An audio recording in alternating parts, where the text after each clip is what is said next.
Welcome, welcome, welcome. Hello, hello, hello, soul family. My name is Ty Gold. I'm the humble host of the Be Your Own Guru community and the co-founder and creator of the New Earth Magic School, where we're teaching people how to become divinely connected wizards.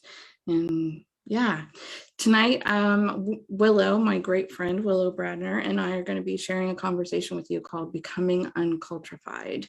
And there is a lot that contributed to us getting to this meeting point, to having this conversation.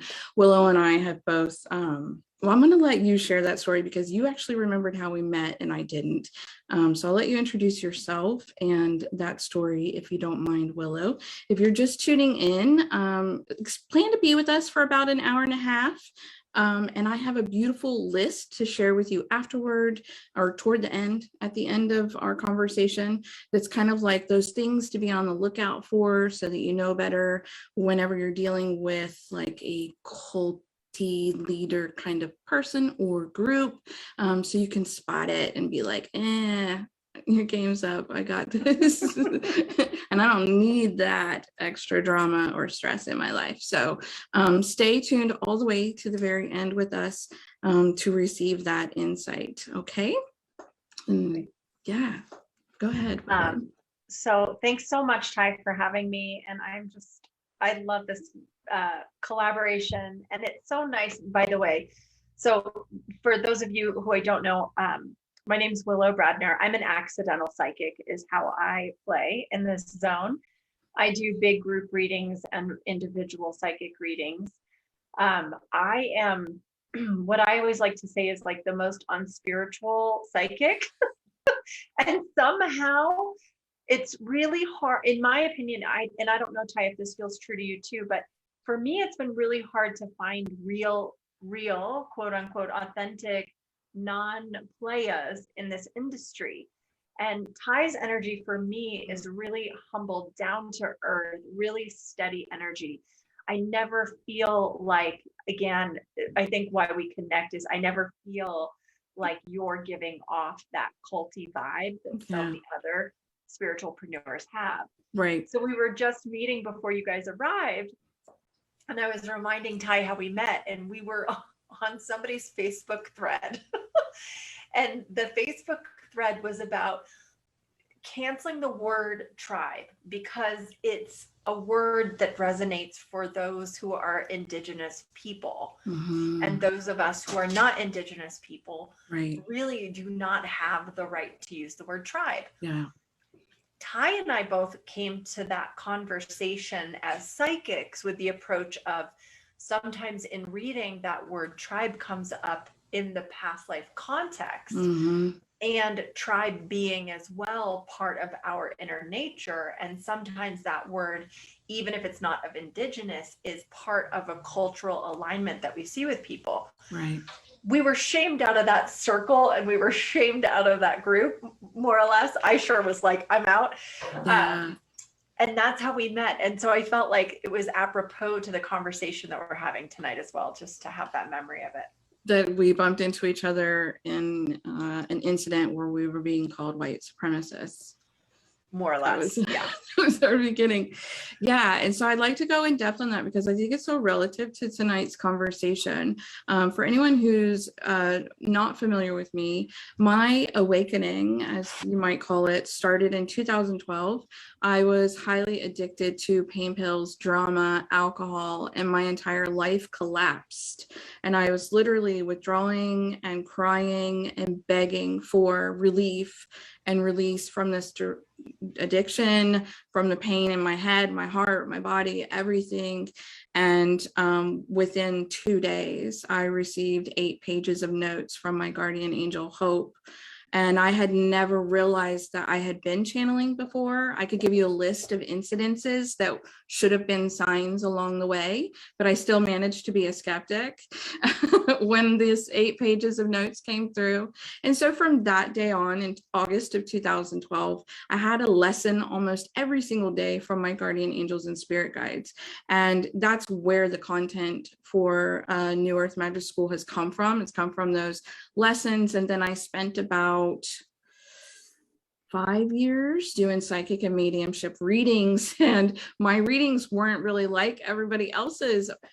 I thought, well, I didn't know because I didn't have any psychic readings from anyone else, but I would ask other people in the industry, I'm like, do your angels want to talk about the best meditation techniques and how your person could better communicate with their angels and how to like stay connected longer and raise their vibration? Do your angels want to talk to your people about all that stuff?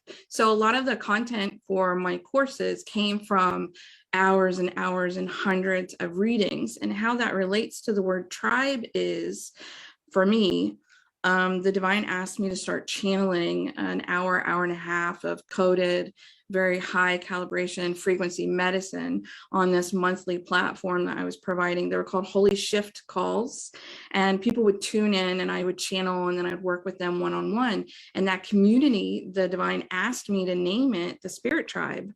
So no offense, but I felt like I didn't think that was catchy enough, number one. And then I got shamed in this thread for being a white woman using the word tribe. So I actually went back to the lab with my team and was like, look, I'm out here trying to do no harm, and people are highly triggered with this word. And I'm not trying to appropriate anybody's culture. I have nothing but mad respect.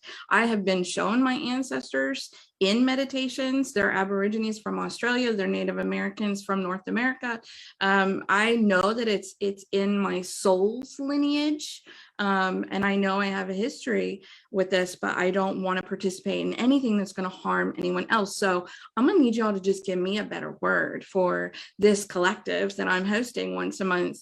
And they played a game with me for about 2 months. They gave me an awful word phrase. I hated every single one. And I ended up going on this journey that for about 8 weeks, we ended up back at Spirit Tribe. And I was like, look, like I want to be sensitive and caring and mature and responsible with the words that I'm using and the connotations I'm applying them to. And they said, your heart's in the right place. And it's time for you to take back some of this vocabulary and reframe it and identify with it in a new way. Your soul clients, your soul's community and family will recognize this word and resonate with it. And you getting on that will be better for them. And so Spirit Tribe was a Spirit Tribe for years until I closed it down. But I tried to really hear what I thought I understood people saying.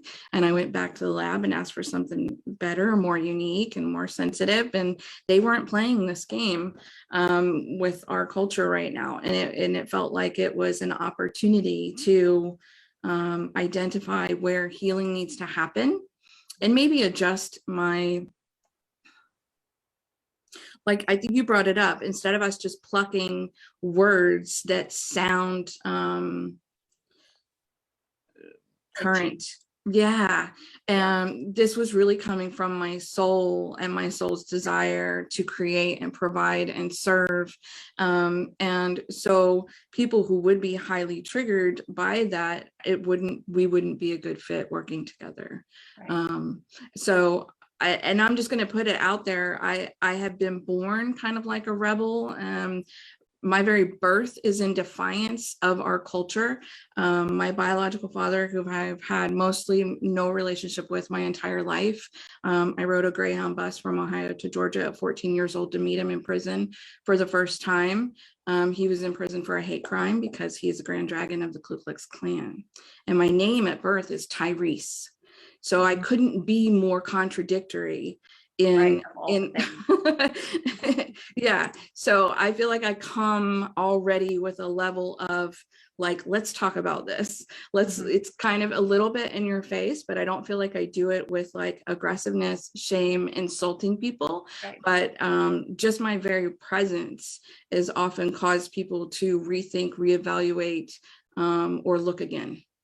Well, and I think that's, again, as we're going to bounce into this space of cult, to me, just the essence of cult is it's a very much a my way highway Yeah. scenario, there's not room for curiosity. There's not room for us to bend or wield what is or is not true. There is no gray. There is only what whoever is responsible for this idea says there is.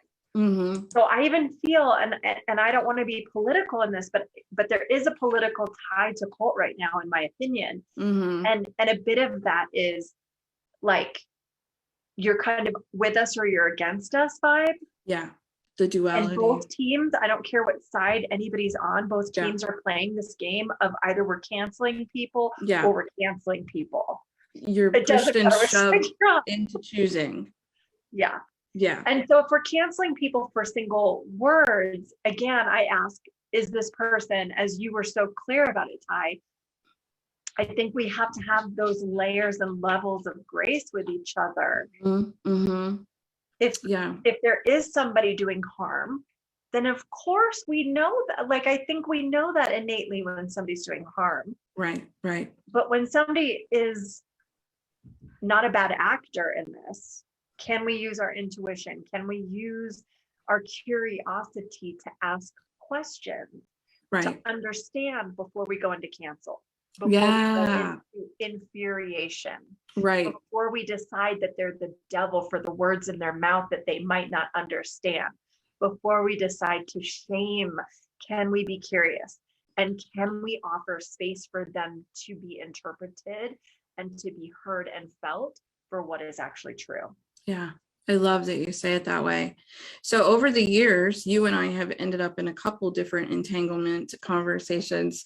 You posted one recently about the 5 Ders, and I was like, hey girl, you know, I'm in this quantum, I'm an actor out here in this quantum space. And you sent me a message and kind of clarified what you meant by some of the things that you said. And I kind of want to preface this with, again, I channel everything from the divine. I would say 95%. What I don't channel, I take to the divine out of curiosity. Hey, I did that with the QAnon stuff. Hey, is this, and I feel like we'll dive more into that in a little bit, but hey, is this something you want me to invest time in and focus on or talk about? And I get very clear guidance, yes or no, stay in your lane. I got stay in your lane and stay in your boat almost from 2020 to 2022. It was stay in your lane and stay in your boat. And I was just like, okay, I guess I'm not meant to be a part of this conversation. Okay, I'll stay out of it. And, there was a lot of things going on that was highly triggering, or, really wanting us to choose a side or get invested with our time or our focus. And so one of those conversations that you brought up was the 5 Ders. And I've never, if I may, I've never resonated with the Matrix concept. That movie series was actually one of the favorites of my ex-husband, and I didn't even get into it back then. So this whole like awakening idea, being like the Matrix, I've never been into it. I've never really watched the movie. I think I pretended one time to try to be a good wife and act like I was watching it, but I wasn't. So anyway, the whole red pill, blue pill thing, again, that feels very dualistic to me. And I don't feel like, you tell me how you feel about this, on this planet, I don't feel like it's any person's job to wake anyone up. As I said earlier, my awakening was a very God experience or divine experience or a soul-led experience. Not one single human was involved in shaking me up. I mean, some of the things that we're doing or that's being done out there to get people like woke and awake, and it's indoctrination. It's in my opinion, what I feel like I'm looking at. There were certain like books that my team recommended, when my guides, it was all to open up my divine communication. It was all to step into my skills. They taught me how to do quantum healing, like in the first few months. So I go in and within, way before I search for any kind of material out here. And I really feel kind of like sad for the people have been force fed a bunch of material that my team has actually called like harmful, and actually sent people to me to almost like repair some of the damage that happened. So I think that when you classify the 5Ders, what I want to say, going back to that, I felt like you were pointing to a specific group of people that have certain belief systems that's still very dividing, very divisive, and it's got people investing in a philosophy with a savior and all this, and a supreme leader with a master and a hierarchy and all this stuff. And to me, none of that is actually 5D. None of it. Well, that's the interesting thing. And so Ty, I'm not anti 5D. Of course, there's a fifth dimension and probably an eighth dimension and a 20th, like we're infinite here. Okay. So like, what is this? All of a sudden there's 5D. Like I remember the first time somebody told me, I see, like when I'm doing readings for people, I see 9 guides, and I don't want you to be limited to those 9 guides. That's just what I see. That's who showed up at the board meeting today. That we only get 2. Oh, and I remember feeling like, well, that's not how it is for me. Yeah. So what to tell you? I am bored. You have more. Whatever. There's no rules here. And I guess that's what I struggle with. With the 5D, what I started noticing, and I don't want to categorize or again hierarchy anybody, but what I was noticing was that I was starting to get a lot of calls from what I call the babies in the spiritual industry, the newbies. Who are just at the beginning, at the front door of their experience and their expression of what this thing is. And they were saying things to me like, I want to be prepared for the 5D. Yeah, same. And they were doing this us and them thing. And then they were, they aren't going to make it. But, we, because we understand it, we see the door and we understand the 5D. Well, we're going to make it. We're going to get to this other side. But I want to be a good person and I want to be good enough.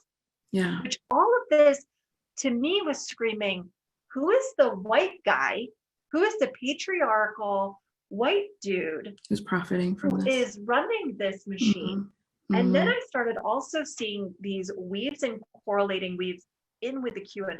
And the QAnon was so pervasive across so many spectrums of people, from the health industry to the spiritual industry. And the 5D seemed to be that of the QAnon extension. Yeah. And don't forget, save our children. Save our children. But and what I thought was so like, in terms of the QAnon's ability to do it, was they created that savior. Yeah. They made it so that you knew that you were the lucky one who was awake. Yeah. Who was going to save the children. Yeah. Who knew more and better about your health than those other people. So suddenly you're like, I'm special. I am one of the lucky ones. Right. I obviously got the information that other people didn't, and all those other people aren't going to get in the 5D. They're not. They're now going to get chipped with Microsoft. And they're going to be mind controlled. I know. And they're going to go down. Right. It was such an interesting time to watch even people that I was friends with, people that were highly educated people, both in my spiritual community, in my self-development community, and then just in my personal life, start to dissolve into these spaces. And then to see it come across in clients, and these, again, I call them the newbies. Yeah. Because they were just starting on their path. They could have gone full on Gabby Bernstein cult, but they went 5D. Right. You're funny. Yeah. Yeah. So around that time, or towards the beginning of it, I just remember having, and let me go back and say this too. I always try to steer clear of clumping people into groups and then making broad, paintbrush judgments about them. Yeah, I think that's really dangerous as a society for us to do that, period. So like I said, I was being guided to really stay out of some of these conversations, but I was hosting those monthly calls, and sometimes the participants who would show up on the calls, the holy ship calls, would have questions that were like, I hear that our Earth is ascending to the fifth dimension, and at some point the bridge is going to get closed, and some people are going to get left behind. And how do I know if I'm in the fifth dimension? And am I going to miss it? And, I don't want to miss out. So I feel like that is very relative to what you were just describing. And so I had to channel a conversation, and it was so opposite of the indoctrination that's out there. It was basically like, you have an opportunity. I'm going to paraphrase, because when I'm channeling, it sounds so much smarter, but this is what I felt like I understood. You have this opportunity to ascend, meaning look at things differently, experience life differently. If you decide you don't want to get on this carousel ride, you can sit it out and it will swing back around again, and you can change your mind and get on it anytime that you like. It was virtually like, this is an option, this is an opportunity. Doesn't mean you'll be in despair and destruction, or like fire and brimstone. A lot of this just reminded me of so much basically Biblical. Christianity plagiarized, dogmatic. Yeah. And so the similar individual on another holy shift call was receiving and reading and consuming a lot of this stuff, and not sleeping, not eating well. It was affecting her. The panic attacks were back. She couldn't keep focus. It really, for sensitive, empathic people, a lot of, let's call it fire and brimstone stories, really is like upsetting. And so then I'm sitting there channeling about peace, love, and harmony, and embrace the unity and the good times. And she's like a good 5D, by the way. Yeah. Like a true 5D there.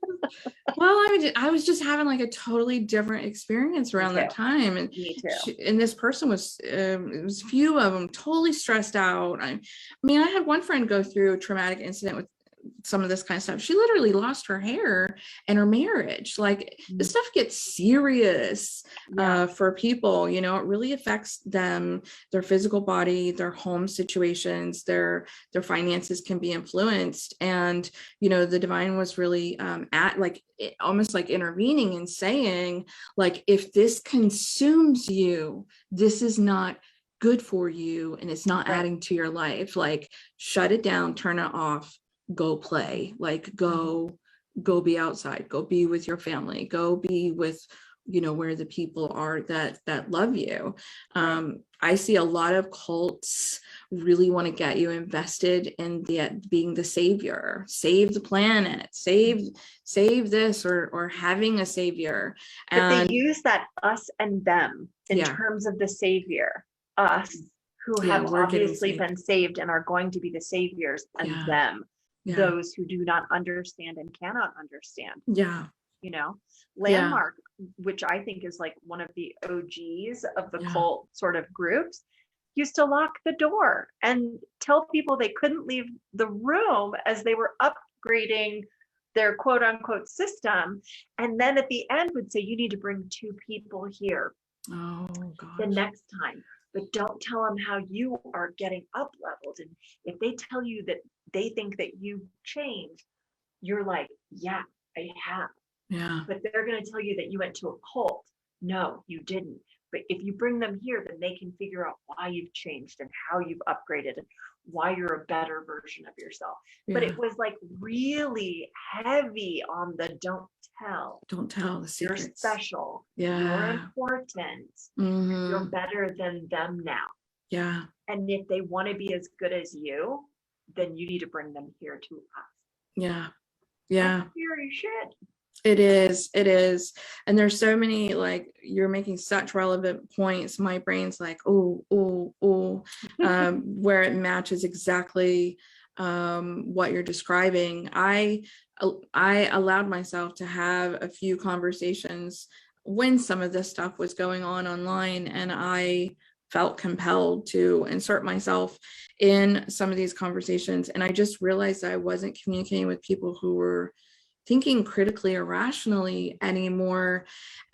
For example, and I've seen this with other, cult-like leaders, and it's probably one of my biggest pet peeves, and that's probably because I'm so passionate about divine communication and each one of us kind of becoming our own best messenger for soul, self, source.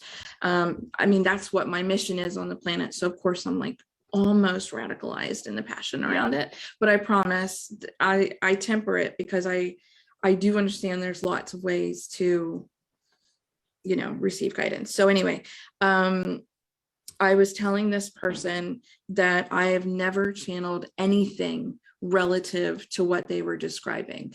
I've never been given, like deadlines or names of saviors or, anything like this.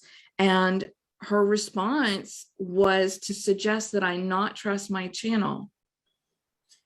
And I think this is one of the most dangerous places someone can go, is to lead us into the idea that we cannot be trusted, that I cannot trust myself. Yeah.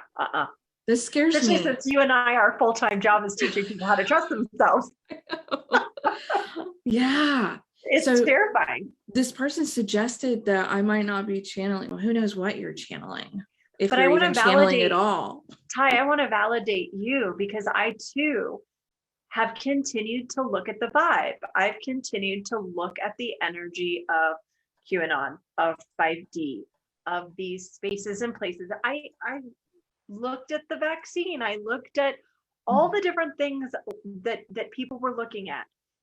I looked for the nefarious line. I looked for the scary darkness. I looked for the lightness. I looked all over it. And I peeled back every layer that I could. I know. As well. And I was asking the same question. Like, you went way deeper than I did, just so you know.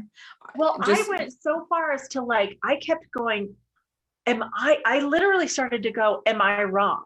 And I'm asking that in a humble tone. Sure. I'm asking, am necessary. I wrong? Because I could have a blind spot here. Yep. And I want to make sure that it is not my conditioning and my indoctrination that's not allowing me to perceive or 100%. Pursue this other side of it. So I feel like I did such a huge deep dive. I didn't lose myself by any means. I'm always careful to, as I like to say, I'm somebody who hangs onto the edge and swims in the middle while hanging onto the edge. Yeah. So I can always find myself back to square one. I always have strong boundaries, even when I'm searching. But I just didn't see, like you, I was not getting that message either. Yeah. And when I kept hearing about the 5D, and again, I don't believe in hierarchy. I just want to be so crystal clear about hierarchy. Mm-hmm. I truly believe that we are generally and genuinely all equal. Yeah. Some of us just hear different than others, and some of us have different layers of information. Somebody's a really good scientist. Somebody's great at math. Yeah. I just seemingly know how to do this other thing. That doesn't make me better. It just makes that my communication and understanding on planet Earth is different. So I want to be clear about hierarchy. Yeah. And I'm the same way. My story is, if I could do it, you can do it. 100%, 100%. The way that I was hearing the 5D, I think, was the same exact as you. And that's where I would just want to validate back to you that mine was the same. And the way that they were putting it to me was, anybody, if we're going to put value on this thing, anybody who's a 5D-er or a person that is conditioned for that space, or knowing of that space, or understanding of that space, is not hosting YouTube videos telling people how they can be 5D'ers, is not creating a group to other people. Tell me what you mean by that. To create a us and them conversation. Oh, right. Or to specialize certain people, or to sell courses so that you can be one of the people that get on the 5D ship. Because there is no ship. No, And no. if you are in alignment with yourself, I don't care if you're a grasshopper or a barista, or Right. again, we'll go to the scientist or the doctor, and you've never studied spiritualism a day in your life. Guess what? You get to go too. Yeah. Yeah. Everybody has access to it, and nobody has to play in this realm. No. My team was so great. And they did it just the other night. What was I channeling for? I can't remember what I was channeling for recently. My own team, I think it was the Empires of Light. So let me go back. You know, as I said, I do play in this realm, this quantum realm, these higher dimensions, and they are becoming more accessible and tangible. And so, how do I make this long story short? The businesses that we're creating now that are soul led, that are mission led, are genuinely creating structures that I'm able to perceive in meditation, communicate with, talk to, look at. And they look almost like a combination between like the Empire State Building and ice sculptures. They all look different. They're all different shapes, and they have different looks, and they communicate with me, so they have different personalities. So I was channeling about this. I was channeling the New Earth Empires, messages they want people to hear, business owners to hear, because they tell me they want me to be an oracle for them because there's too much ego in the market. And so that's why they're having me channel these conversations. I believe anyone can do this with their business. I do believe that you need to be trained to do it and do it well. And that is courses that I provide. But in their message, they said the dimensions don't matter.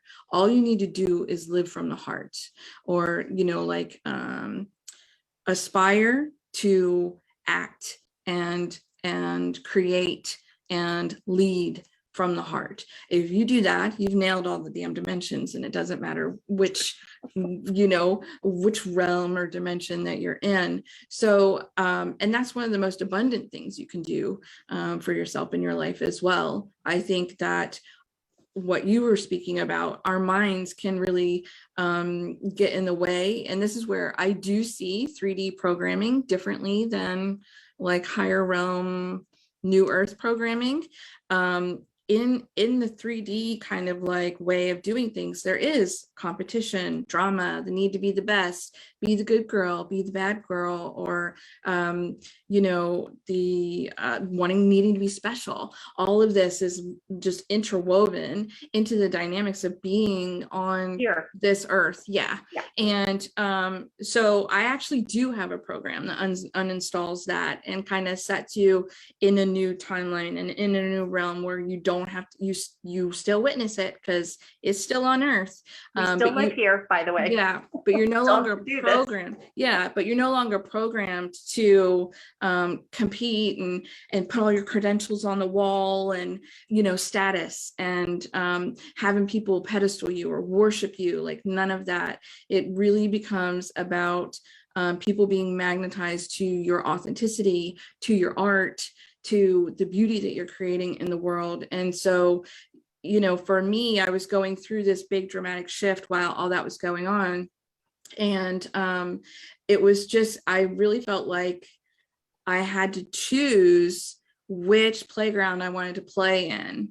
And, you know, there was a lot of voices in the internet space having you know, different kind, I call them indoctrination videos. And I heard things like somebody like me wouldn't get as much traction. This is what they were saying. Right. Somebody like me wouldn't get as much traction online or have as many followers or likes or comments because what I was sharing wasn't real. Right. But them with thousands and millions, this and that, they're suggesting that all of that following is validating what they're doing. So again, I went back to my team and I'm like, yo, is there any merit to this?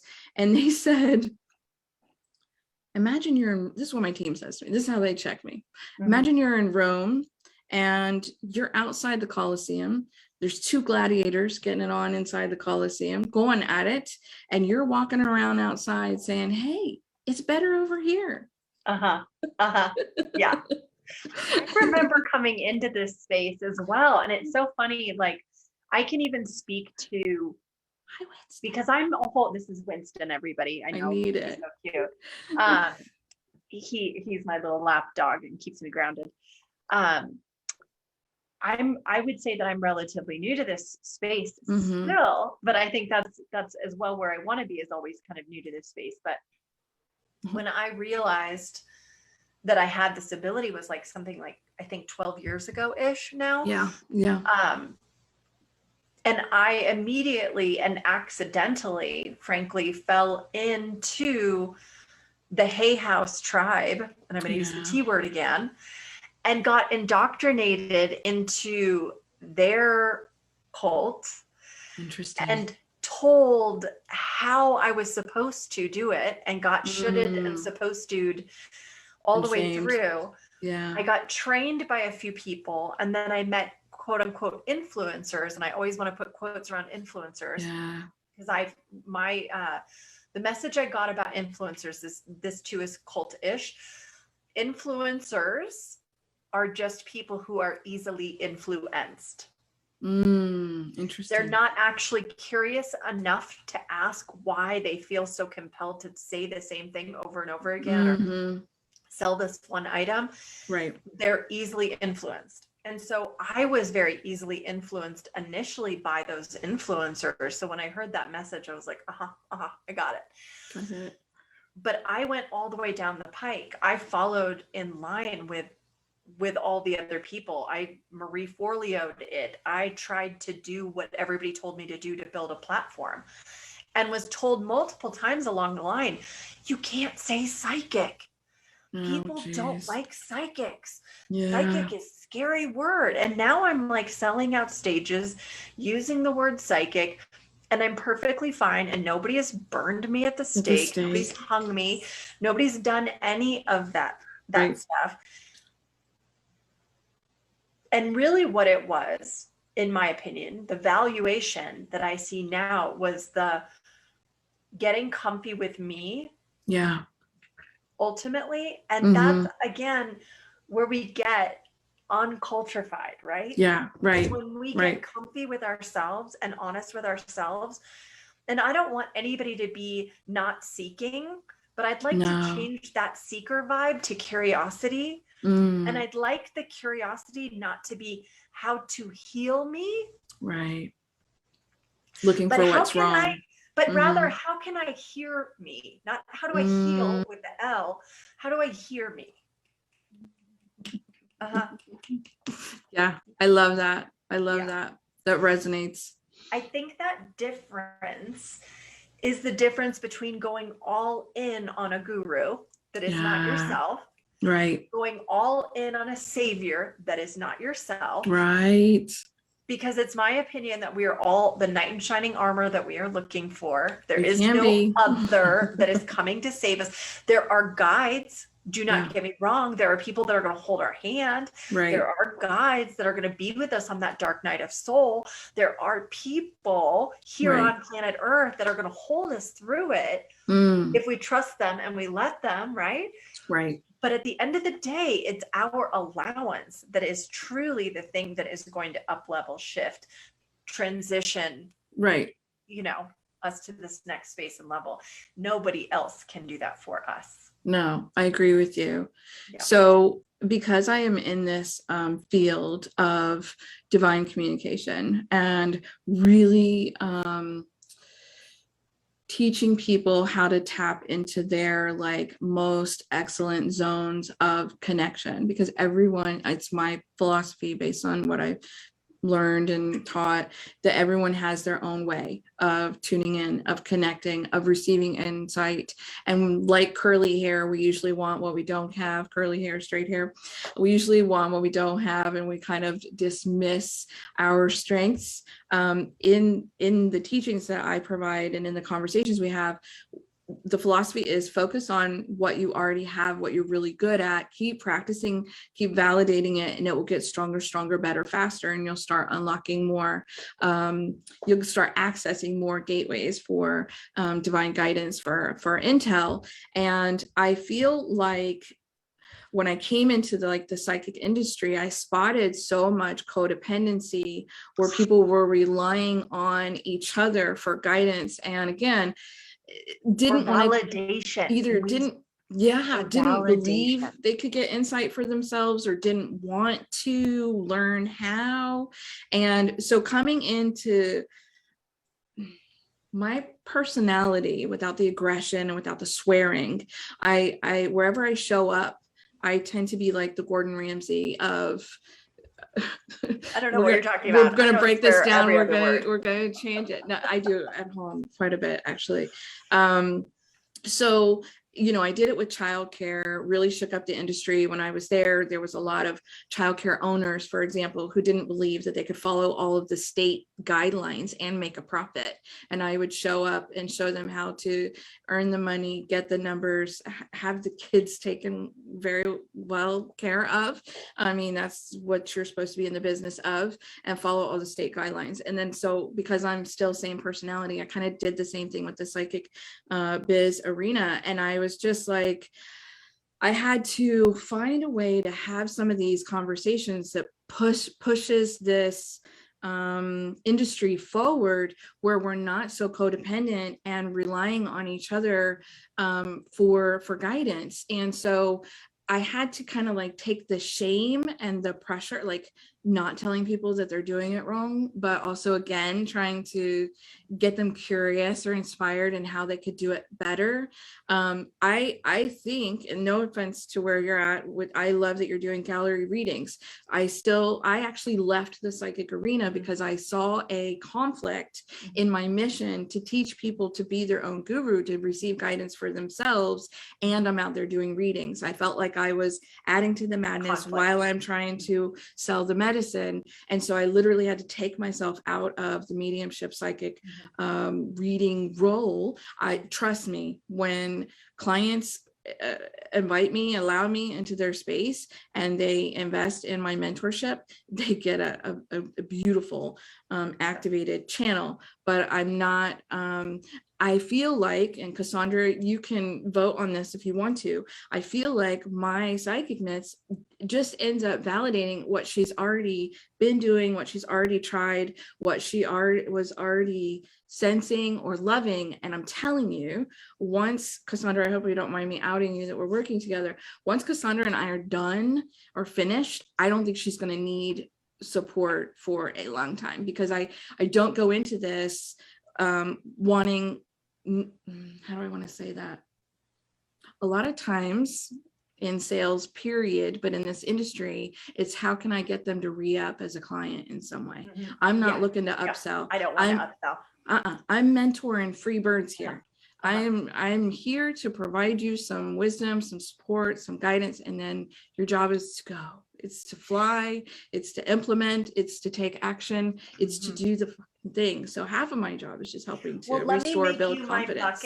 Let me make you my bucket for my peeps then, because I actually am not, I started in the mentorship space before I decided to do what I'm doing now. Wow. Isn't that interesting? Yeah. I started where you are now, and I found that I personally, as a character, as a human, do not have the patience to watch them grow their wings.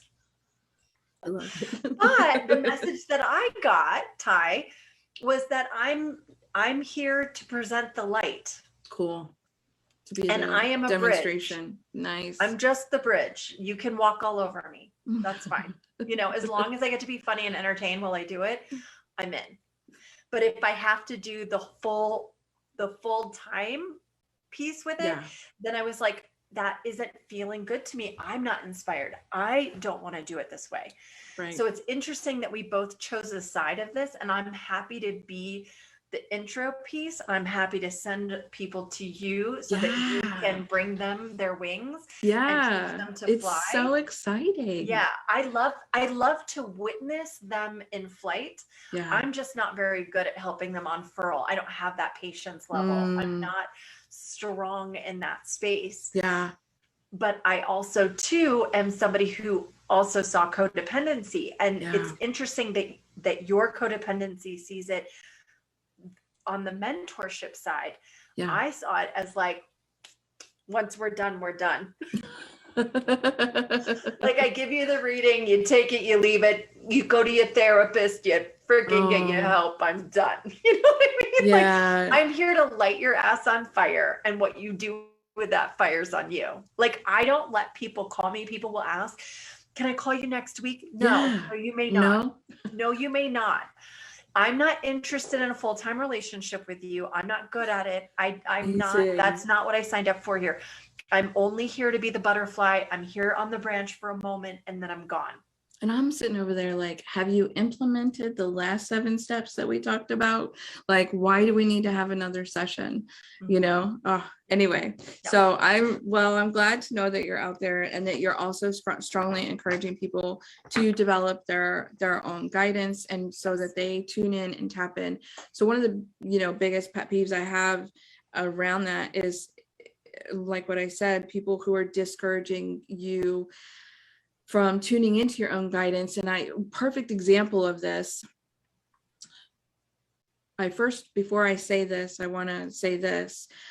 The divine has sent me over the last 10 to 12 years, lots of people who have been spiritually abused, lots of people. I feel like not shocking. That is because I'm a safe space for somebody who has been, the words coming up are like violated, tortured, done wrong, in the spiritual arena. And, some of the biggest harm we can do to someone is tell them that their guidance is wrong and that what they're perceiving is wrong. And I give my people tools like how to use their body like a pendulum or muscle test. I have them almost everybody, either before we even start working together, for them to assess, tune into your team, muscle test. I won't take money until people are kind of really feeling it. And anyway, so I've gone in several different directions here with this conversation. I feel like we're leaning into the teal space. Swan. Is that right? Yeah. Yeah. So I feel like the divine brought me these people who have been spiritually abused because I'm really good at holding a safe space, doing no harm, and not touching them. Continuing to affirm you have your own divine connection to source. Command it. Ask for it to be healed, regenerate it. You don't let anyone touch you. And I've got some magic healing sessions. I would not use them on these people because I feel like their connection to source needed to be strengthened, and only you can do that for you. So this was like 101 with rehab for some of these people, and I've seen them in some horrible states. So the way this relates to Teal Swan and other, let's pause one quick second. Yeah. For anybody who doesn't know who we're talking about, Teal Swan in our industry is, again, I would put her in the G word guru as she presents. She seems presenting to be a guru. Yeah. You can absolutely, after this call, Google Teal Swan. There is a docu-series about her on Hulu, I believe. Called The Deep End? The Deep End. And this was something she asked to be filmed. She asked for this filming. This is not somebody being nefarious to her. Additionally, there has been a podcast written about her and multiple articles and multiple people who have fallen out of the inner circle who have reported on this person. So what we're talking about is, in our depiction, what feels like, what looks like a spiritual cult. And so I just wanted to lay that grasswork for you guys in case you'd not heard of Teal. Yeah. So when people come to us, you're doing readings now, you tell me, but the people that were coming to me when I was in psychic reading, a lot of times they're in a crisis state.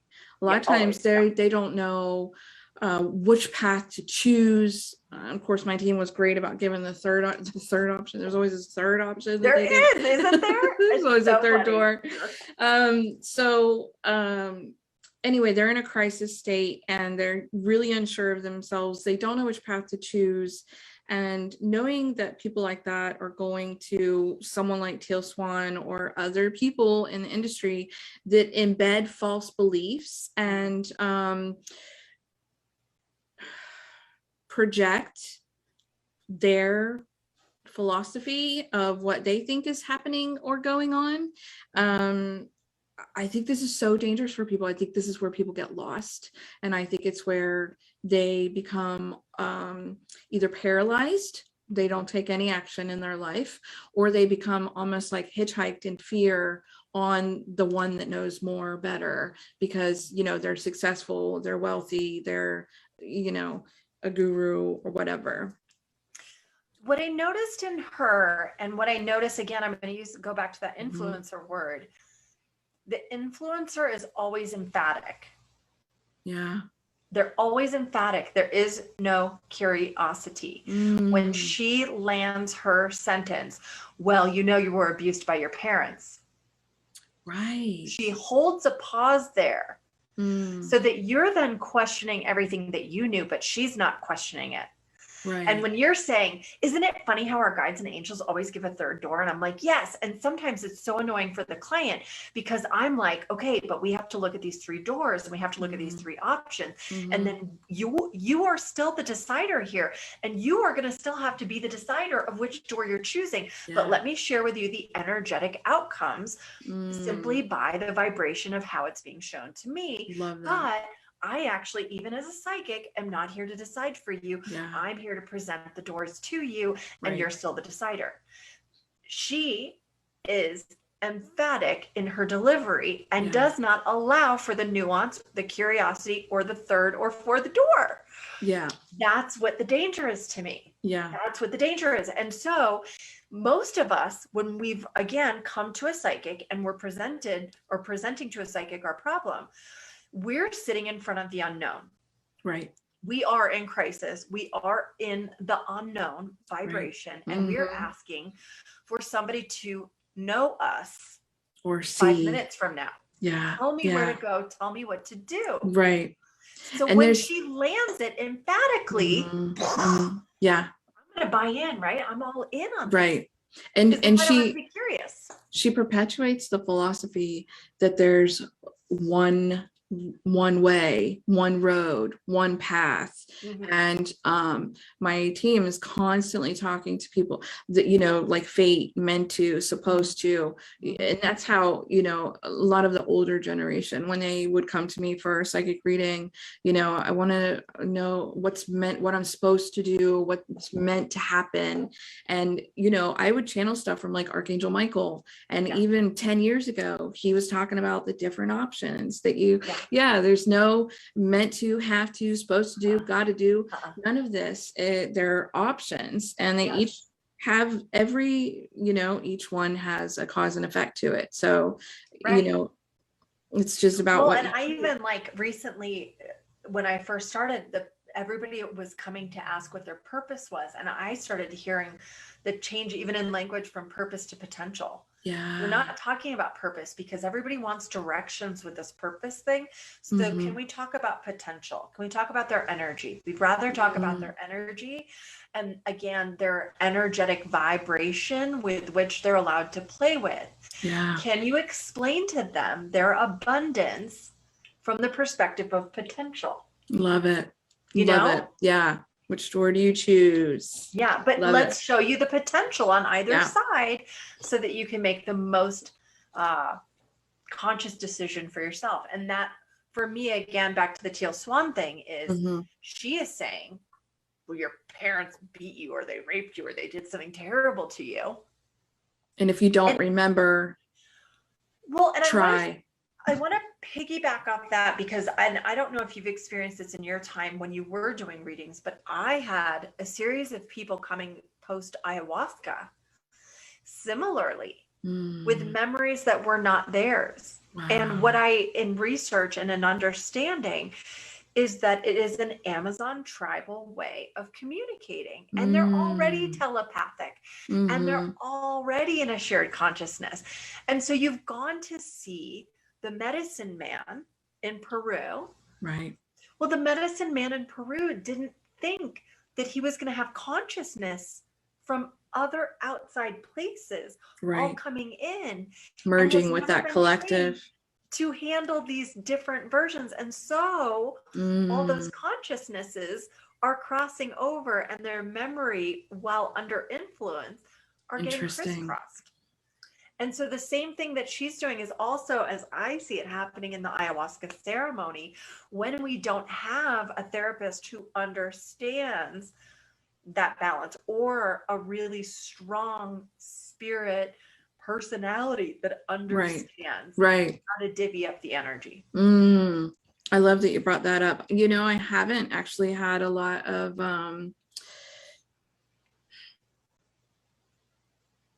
what I can say that I've dealt with, a lot of the people that I've worked with over the last 10 years have been healers and intuitives.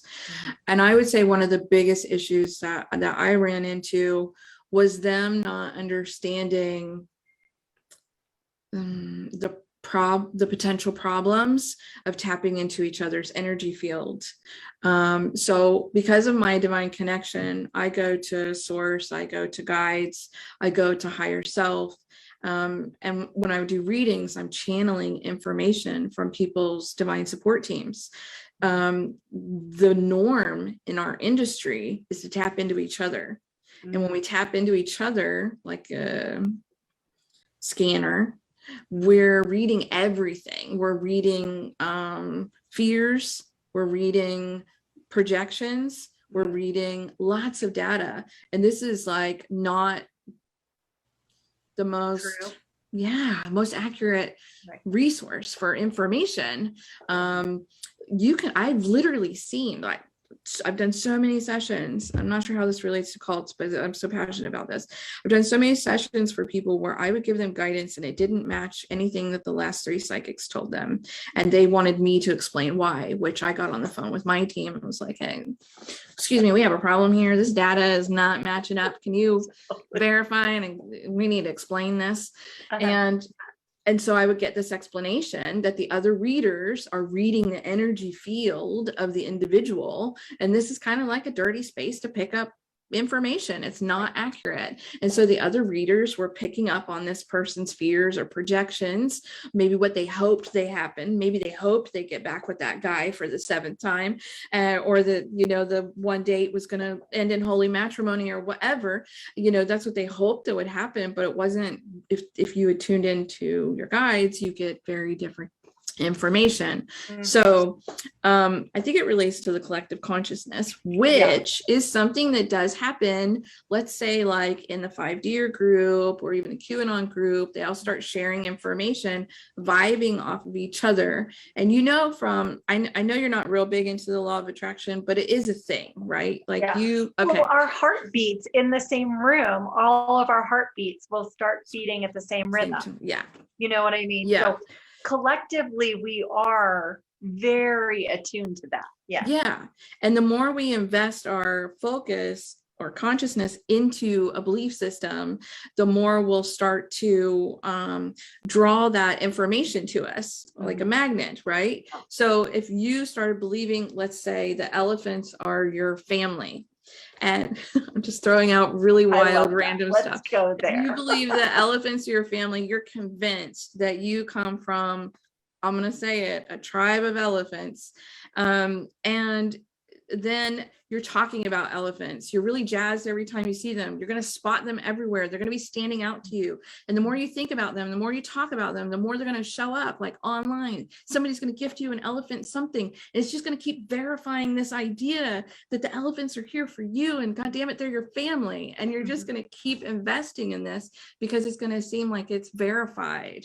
Right. And this is another reason, like, I don't want people to not trust their magnetic amplifier and what they draw to them. But I think we have to take ownership and responsibility for what we're subscribing to intuitively, focus wise, energetically, or mentally, because we can think that we're getting verifications of the belief that the elephant is the family, but really all you're doing is just filling up your field with all these elephants because you've become slightly obsessed with them. Well, let me put it in this term. We go shopping for validation. Yeah.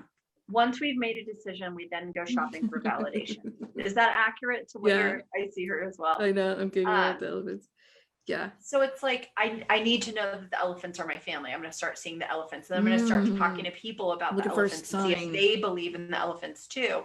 But essentially, we're just shopping for our validation. Again, it goes back to that codependency. It's like, are you seeing this too? I had a truly, like, I have known this woman since our early 20s, and we have now not spoken for the longest period we've ever gone for the last 2 years. Because of this stuff.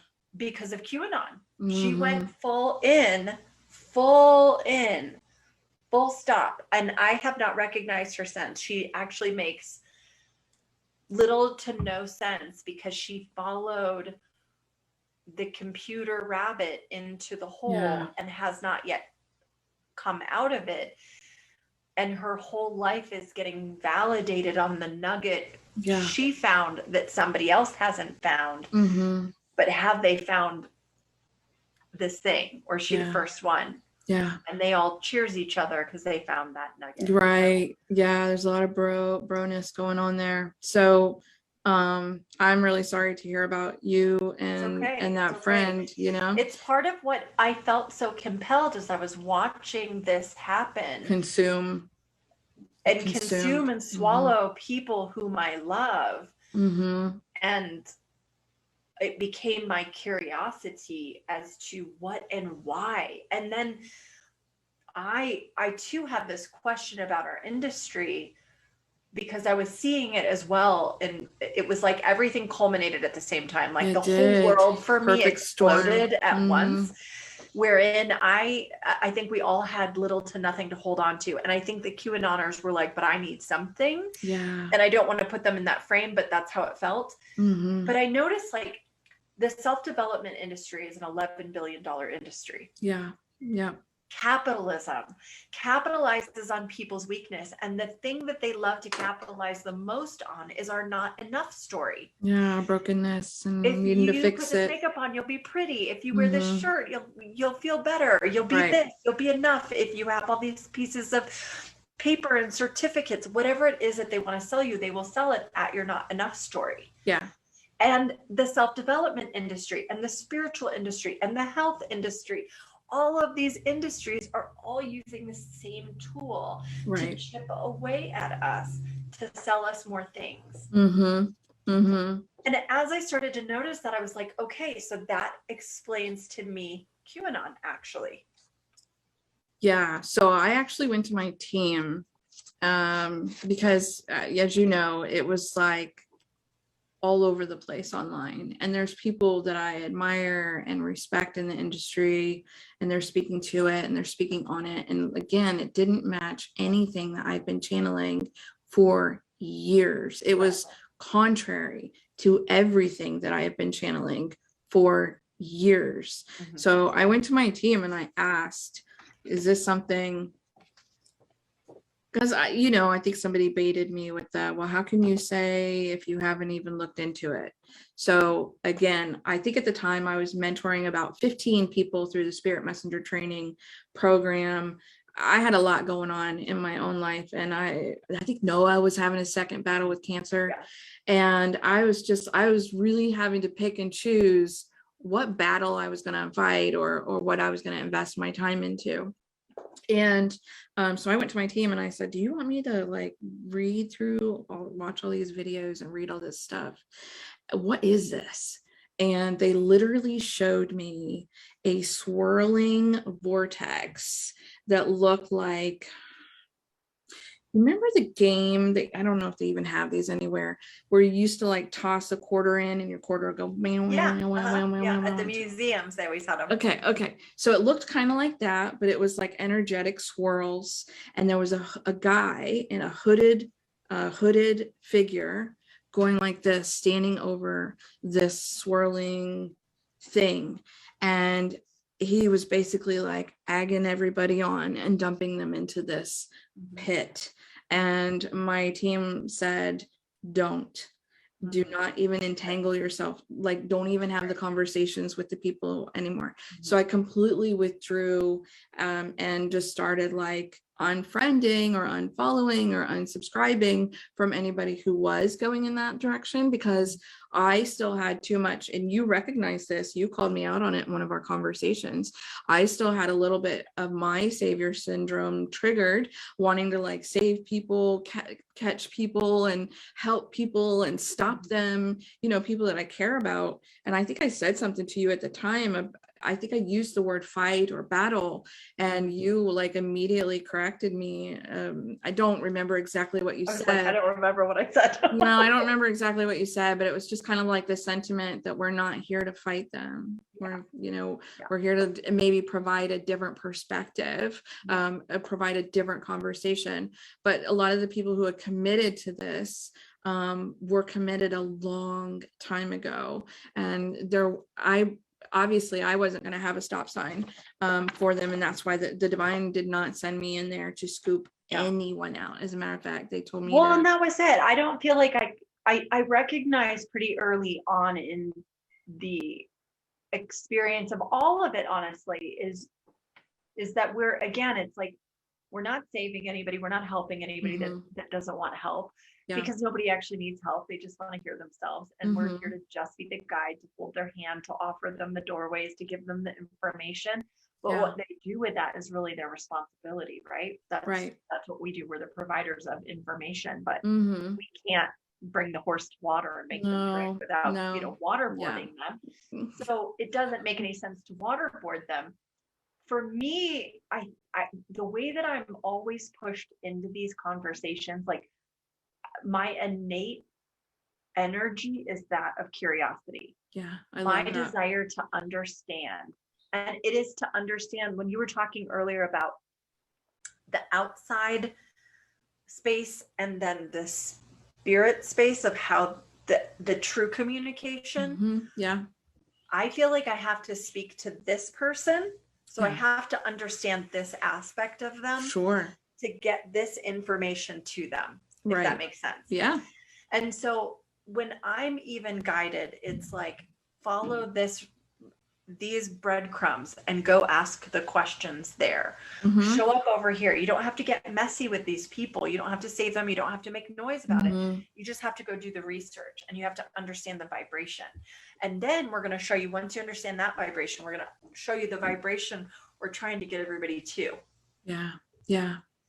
And that's how it continues to feel for me. Like, I continue to laugh. I'll use this as, again, cult language to me.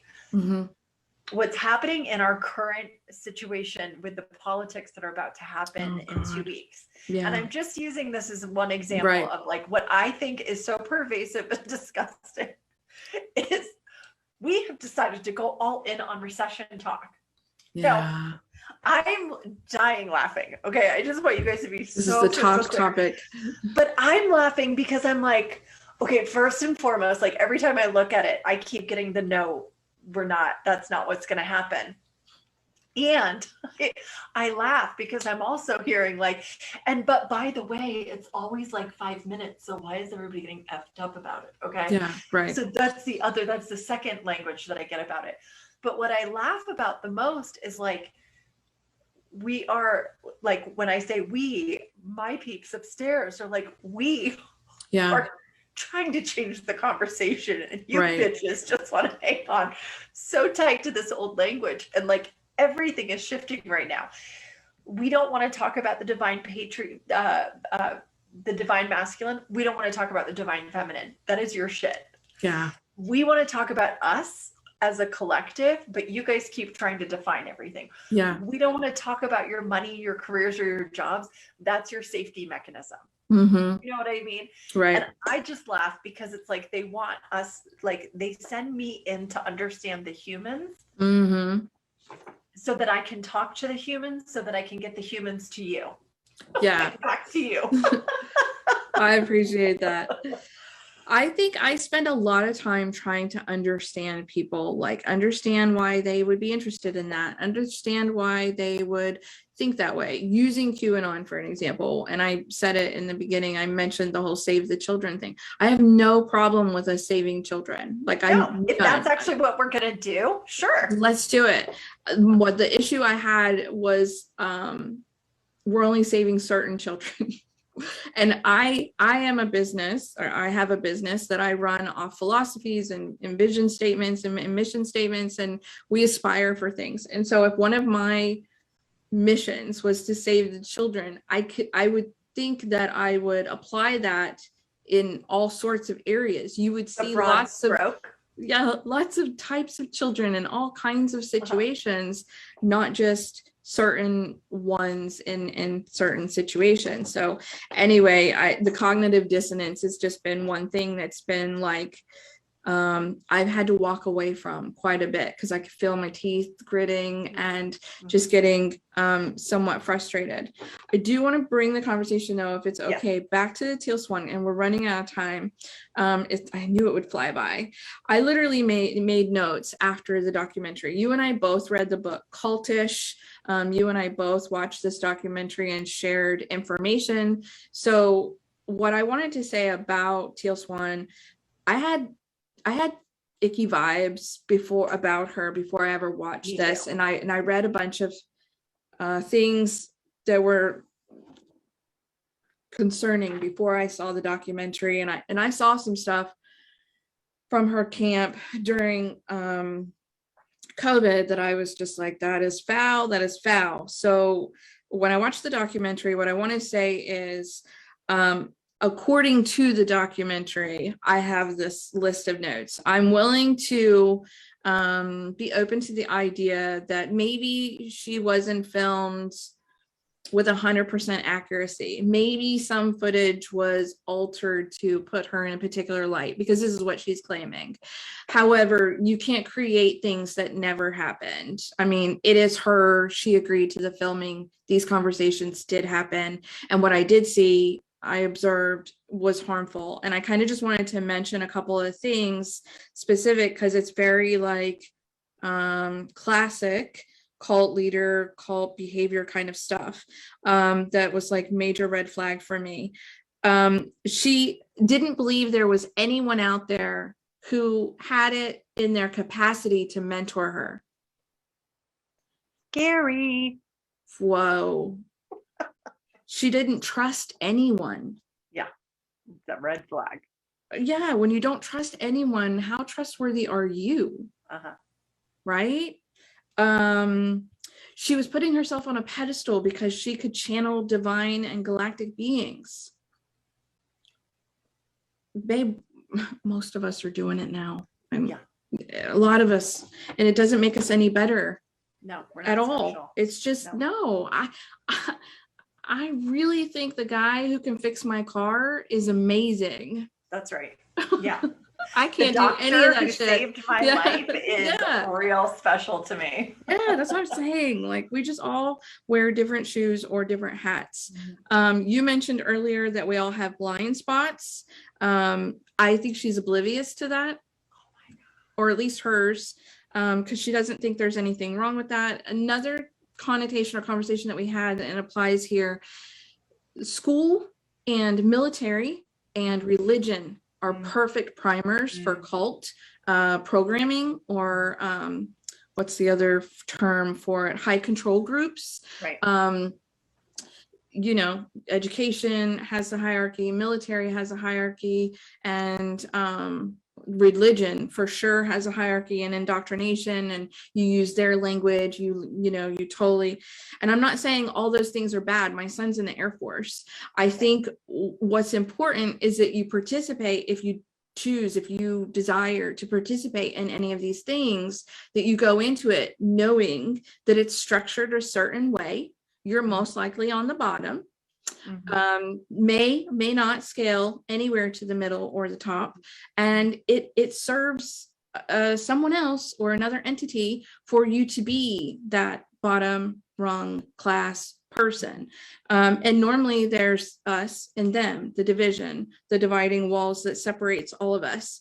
So Teal Swan, talked in the documentary about how she was setting her business up like a military unit, and in her inner circle, the people around who were most influenced by her cult behavior.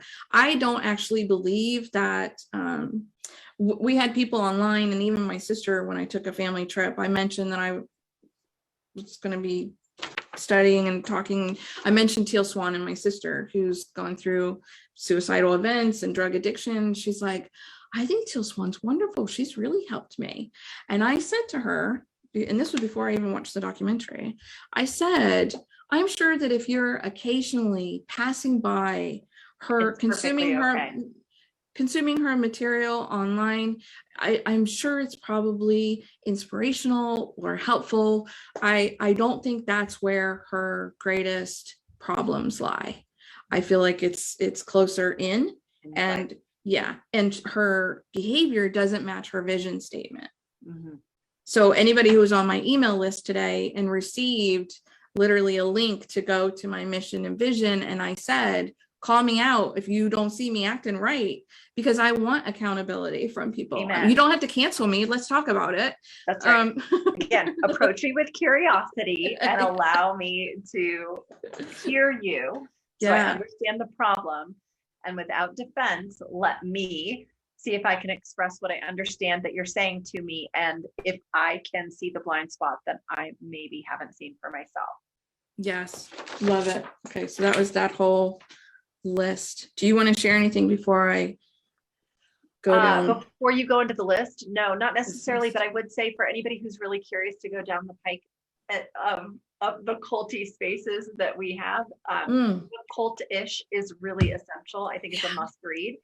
The Teal Swan is great. The Nexium, The Vow, is out right now on HBO Max. It's another sort of insider look at what this cult aspect is looking Scientology is a big one. Scientology is another one. The Mormon religion is another one. Yeah. I'm friends with a girl on Facebook, Jasper, what's her last name? She left the Mennonite community, and then she helped produce a documentary for plain people who were leaving like the Amish lands, where there's like a lot of stuff going on there. So yeah, I think there's a lot of opportunities out there to kind of like educate yourself or be aware. A lot of the there's usually a bait and switch action with a lot of these cults. You get interested in either the personal development side or the cause, the mission. And I want to make it clear, I say this a lot and I want to say it again, my style of mission that I help spiritual entrepreneurs, leaders with, this mission is heart derived and co-created with the divine. It is nothing like the business mission of the military, where we sacrifice everything for the glory, and you know, you don't eat, you don't provide for your family. I have very different relationship with the word mission, yet the divine keeps asking me to use it because we're meant to have this conversation over and over. So I would be very careful and cautious whenever you sign up for somebody else's mission. Make sure that it blends well with your values. And that's a very like new earth thing, is what are the values? What are the codes of conduct? Is everything transparent? Are you allowed to have access, or are there secrets? You know, are the people on the inside not behaving like they want people to be on the outside behaving? Just things like that. Let's see, was there anything else that you and I shared or took part in? I mean, I feel like we've covered a lot of ground, maybe Yeah. yeah. Cultish, I do want to go back to that. I think it's important when we get really passionate about something and we research it and we cover it and we want to share it like the writer did in Cultish, I think that we can become hyper focused on it. So I actually almost got like annoyed with her in her book because she was passing everything through the lens of, is it a cult? What you're wearing, what you're buying, what your fitness mantras are, your LaRue pants or bottoms, you know, all these things, trying to be accepted or have status in your friend groups. She was just pointing out so many areas where, although like I agreed with her, I almost wondered if she could function in the world without scanning constantly, looking for cult behavior. So it was like in the last 10 to 15 pages that she finally like softened and said, like, you know, I think some personal development is okay as long as we aren't a hamster in a wheel with it, constantly looking for what's broken or what's wrong. So she did bend a little, but for me, it did show me like how we can even have like tribalism. You know, if you're like a fanatic for a sports team or a college, and you know everyone in your female in your family has been a Brown student, it's got to be Brown, and then you have people literally committing crimes or scandals so that they can get their children into certain colleges to be certain students for the elitism, for the status, to say that they were. So you're literally like participating in that that culture, and the tribalism divides us, it separates us and has us fighting against each other. And how better conquer us than to divide us? Let's talk about how funny that full circle word is. We started out talking about how tribe destroyed us, and here we are talking about how tribe destroys us, brings us together, destroys us, brings us together, destroys us. Yeah. It's sort of funny. My takeaway from that book though, because I'm a glossy person when I read things in that capacity, like with hers, I think I stayed a little bit more on the surface. And I feel like she checked a lot of my boxes. I felt like I felt really validated in reading her book, because I was like, yeah. You're seeing it everywhere too. I was like, finally, we're calling out the Lulu. Finally, we're calling out the CrossFit. Finally, we're calling out what these things are. And like, if we could get people to understand that, like, why are you? And again, for me, everything goes back to that one word, curiosity. Why are we doing this stuff? Yeah. When was the last time you asked yourself why? Yeah. When was the last time you took your own breath without somebody telling you to breathe? When was the last time you bought a pair of jeans, not because somebody else was wearing them on the street, like the high-waisted, high-water jeans that are in right now? I'm like, kill me. Okay. I would literally rather die than wear those pants. I don't care if you all wear them. I'm still not going to wear them. Yeah. It's not my fashion. It doesn't feel good on me. I'm not going to sign up for it. Why? Because I am the decider of my vibe. Okay. Right. That's the difference between the cult. The other thing I want to say to you, and the way that you are running your mentorship, the way that I am running my psychic biz, and I've got a couple people on here who know me well. I'm the first one to say, I hope I got it wrong. I'm the first one to say, I apologize if I got it wrong. I'm the first one to say, oopsie, I'm not perfect at this. Let's try again. Yeah. Slow down. Tell me when I get it wrong. I give permission at the start of every show. If I get it wrong, tell me I get it wrong so I can get it on the right energy. Yeah. If you're working with somebody whose first words out of their mouth is trust me. Yeah. Fuck that. Yeah. Trust me more than you. Yeah. You don't know what you're talking about. No. Trust yourself and tell me if I'm getting it wrong. That's scary. That's a scary place to be in. And, you know, I think we're probably both in the business of helping people solidify confidence in themselves. And so, you know, in the intuitive industry and the psychic mastery industry, we give ourselves a really hard time with the pass and fail test. Like, because we went to school, we were indoctrinated and all of that. And so one of the tools I implemented strategies I implemented even inside my program is maybe you know this feeling, when you're having like a semi-psychic day and you feel like you might have gotten some guidance, but you're not 100% sure. So one of the modules is literally grading yourself on a scale of 0 to 100. So like I'll have a conversation with my husband and I'll say like, I'm like 50 to 75% sure I might have gotten XYZ guidance and meditation today, but now I've already told him that I'm not 100%. So I may or may not be accurate. And I give myself permission when I'm tired or kind of like over tapped or whatever, maybe I wasn't paying attention, maybe I squirreled. But when I'm sharing the information, I also do it with like a ratio of maybe a possible error. And then in the same token, there's times where I'm like 98% sure that that's what I got. If I'm feeling refreshed and the connection's good and it flew in when I was like not even thinking about it, and you have those times. Oh yeah. I know this was solid. Today was that day for me. I was like, ooh, it's coming in. It's coming in. Yeah. So I love us being able to not necessarily like grade or rate ourselves pass fail, but like, what does it feel like our proximity to accuracy might be? Because I think it's okay to own that sometimes we have a stronger connection than others. Mm-hmm. Yeah. Anyway, okay. So I have this list. I would love your feedback on it. How to spot a cult is what I titled this when I created it a couple years ago. Love bombing. Well, spiritual bypassing is the word that shows up there. Mm-hmm. Yeah, a lot of times with classic cult behavior and tactics, they want you to feel so appreciated, loved, accepted, and you're everything to them. And then you almost end up in like this vacuum. And then comes the character assassination. Right. They're pandering, usually fear or guilt. Yes. Often I feel like fear is a really tangible control tactic.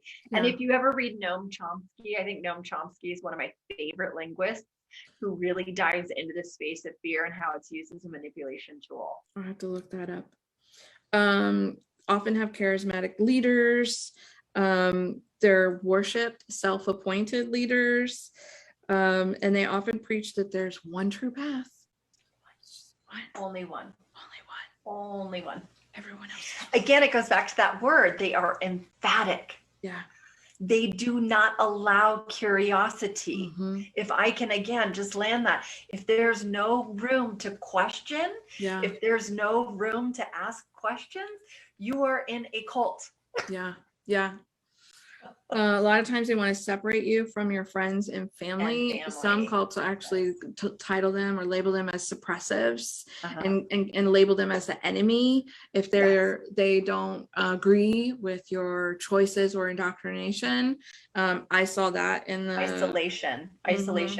And again, I want to talk about isolation from the perspective of it's one of the most used tactics of an abuser. Mm-hmm. And so if we're to marry those two together from a cult perspective, as soon as you are feeling isolated from your people and they have been othered and you're told that you should not see them or shouldn't be hanging out with them, that's an abuse tactic.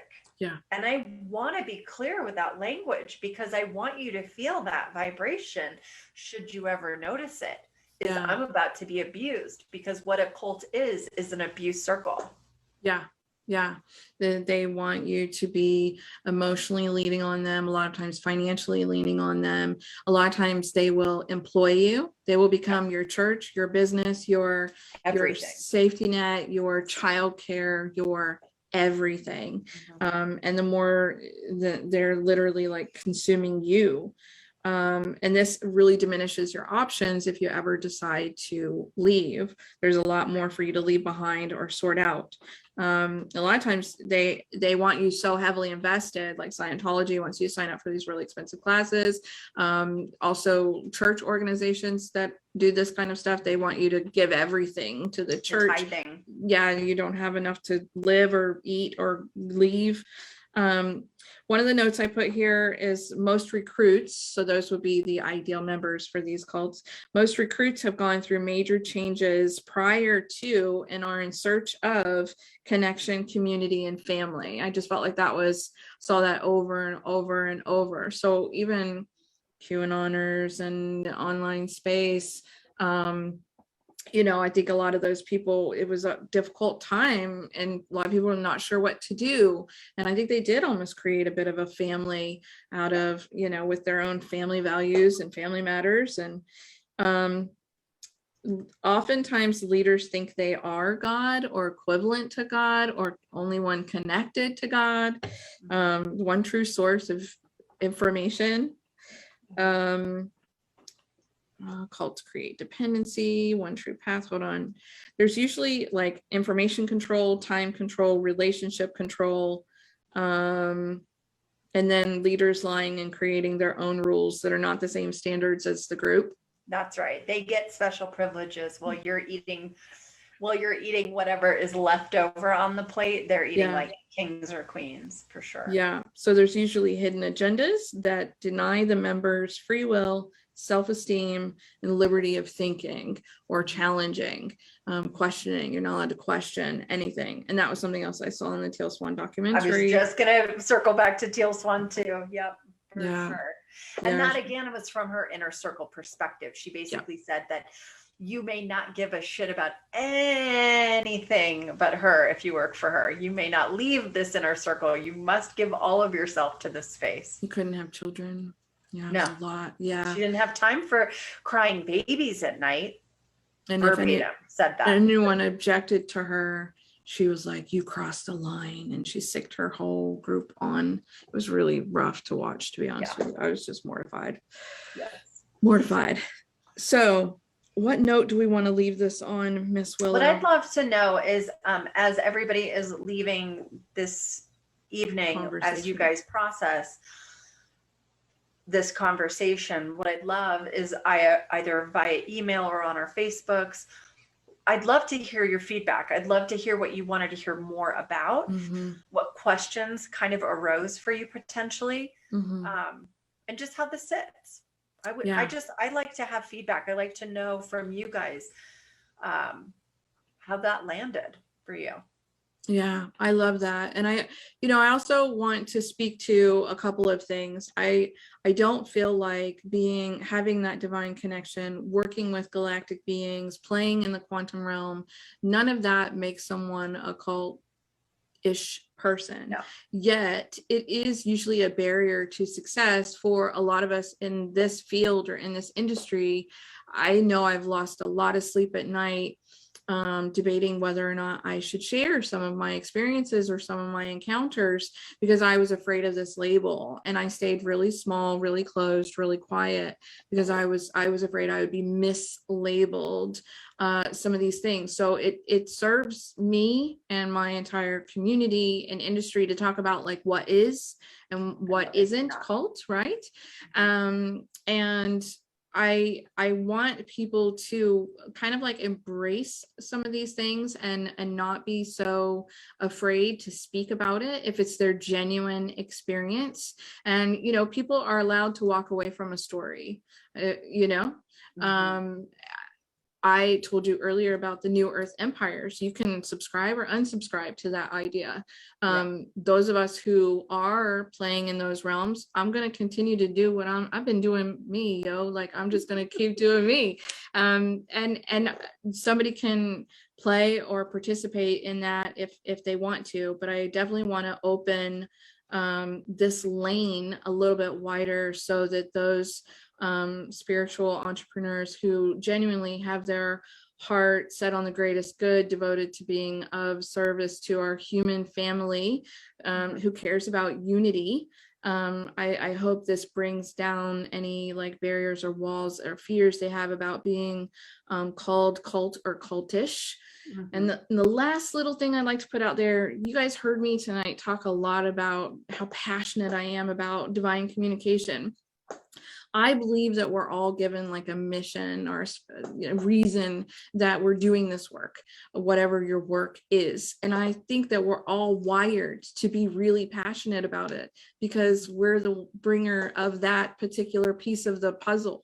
And I think it's really important that we remember that each of us has our own piece of that puzzle. And yes, you are wired to be passionate about it. That's what's going to get you through the hard times and the droughts and the, it's to keep you committed to it and devoted to it.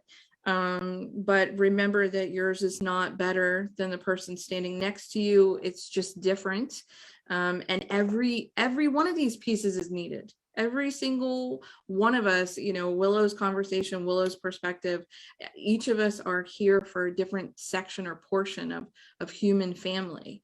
And so, exercise your free will, use your gut or muscle test or divine connection. If something doesn't feel right or feels off, doesn't pass the smell test, get curious like Willow does, start asking questions.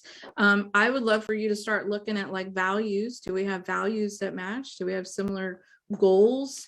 A lot of times we are attracted to what's beautiful and flashy and what success looks like that maybe we haven't accomplished that version.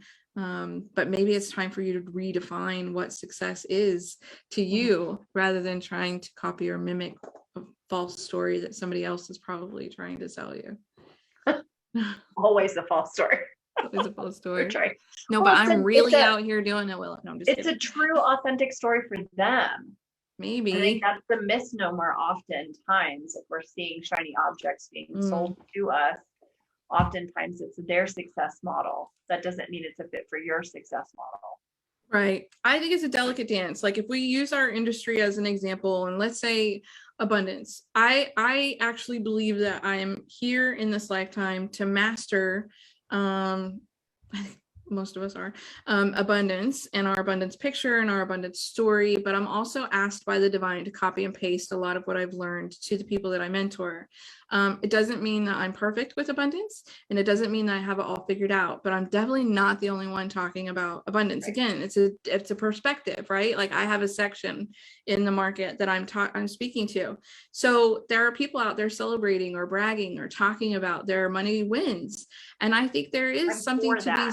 Yeah, I think there's something to be said. I think it's great that we have women acknowledging their gains and their financial gains. Yeah, and they're celebrating it. Yeah. I think that we're walking a tricky line when we're using that as the hook, the line, or the rope to reel them in and promising that they'll get exactly the same printout or copy that we've accomplished. Correct. Yeah. Cool. All right. So you guys in the chat box, if you're still with us, let us know, how did you feel about this conversation tonight? Do you feel like it served you? Did you learn new, interesting things? And Willow was also asking that you follow up. Where do you want them to follow up? In the Facebook group or? Either the Facebook group or send us an email. Like I think our access is, I feel like, I don't know, Ty feels very accessible to me via Facebook. I feel super accessible via email and Facebook. So I feel like if you guys had questions, if you wanted to add anything, we're pretty accessible people. Yeah. So, I think the last thing that's coming to me that the divine would like me to share, and it's actually going to be include a personal story with the two of us. If you find yourself participating in any level of extremism, that's a big red flag to call yourself out on. And I think there was a time that I was participating in the spiritual community, and I had these solid rules and boundaries about, Chick-fil-A and McDonald's and, just different things for different reasons. And I went through the experience of my son being diagnosed with cancer twice. It's very invasive, fast growing cancer in the lymphatic system. And we had no time and no options other than chemo. Literally, he would have died in 48 hours without treatment. So my spiritual community and my spiritual family, a lot of them shamed me. Me too, when I had cancer. Yeah. And so it was during that dance with Noah and walking it twice that I really understood and learned about the gray areas with McDonald's, who provided the Ronald McDonald House for us to stay in. The Chick-fil-A, who's very anti-LGBT, which bothers me, but they also provided the only meal that my son would eat when he was receiving chemo. And so there I was with my pride shirt on at the checkout, getting the boy whatever he wanted. And I find that now I live so much more in the gray areas and not feeding into the frenzy of this line or that line, or participating in that righteousness or extremism, because I feel like we're going to walk through fires in our lives that are going to ask us to do this delicate dance with the gray areas. Yeah, agreed. And again, it goes back to, it's a little bit culty sometimes. Our spiritual community and the health community, and again, all these influencer style communities that say that they're for our greater good, that say they've got our back, that say that they want us healthy, absolutely don't know what it means until it hits them. And I claim like absolute responsibility on my end if I accidentally, on purpose, was part of that narrative. Participated. When cancer hit me, it was the same thing. And that's where I never had a problem with law of attraction until I started hearing from people, well, do you think you manifested your cancer? Yeah, same for myself. And I was like, whoa, no, I sure don't. Sure don't. And now I understand the manifestation goes both ways. If we're going to have that conversation, we have to be really clear that if I'm manifesting $1 million, I also am manifesting 1 million shit. So I've got to be clear on that aspect and careful. Yeah. Oops. And we froze. I think we froze. I don't know where this went. Let me give it a little minute, see if Miss Ty comes back. Anyways, I'll just say this on the back end of the manifesting. The computer is being frozen. Oops, there she went. Again, I just look at everything now with curiosity. There's no black and white. There's no extremes. It's just, we all have to take the time to ask ourselves what's true. And again, for every good, there has to be that equal opposition to that good. For every bad, there has to be that equal opposition in good. And so if we're going to play it straight and play it, I don't know if safe's the right word, but if we're going to play it honest, then that middle line, that gray line, is really where we come together and balance. And I think when we talk about acupuncture or that yin yang energy, it's really in that middle part. And that's where, as well, one of the other spaces that I see getting a lot of play right now is in this notion or idea of the patriarch and the matriarch. And really, if we can marry both those energies, that masculine and that feminine, once those two energies are married, then we get to just be. And so I think that's really the end all message of how we uncultify, is unextreme ourselves and trust ourselves. So I've got a jam, you guys. I love you. I am imagining that Ty is working to come back here. Thank you guys so much for being here. Cookie, Danielle, Cassandra, thank you guys. Cookie, I love you, Danielle. So good to see you last night. And Cassandra, hopefully I meet you one day as well. Take care, you guys. Bye. Thank you so much for checking out this video today. Be sure to like the video, share, subscribe to my channel. And if you really had a wonderful experience on this video, I invite you to share your reflections in the comments section. I love reading those. And if you would like to explore some more of my juicy magic and medicine, please visit my website at newearthmagicschool.com and register for my email list. I've got some things that you're going to love exploring.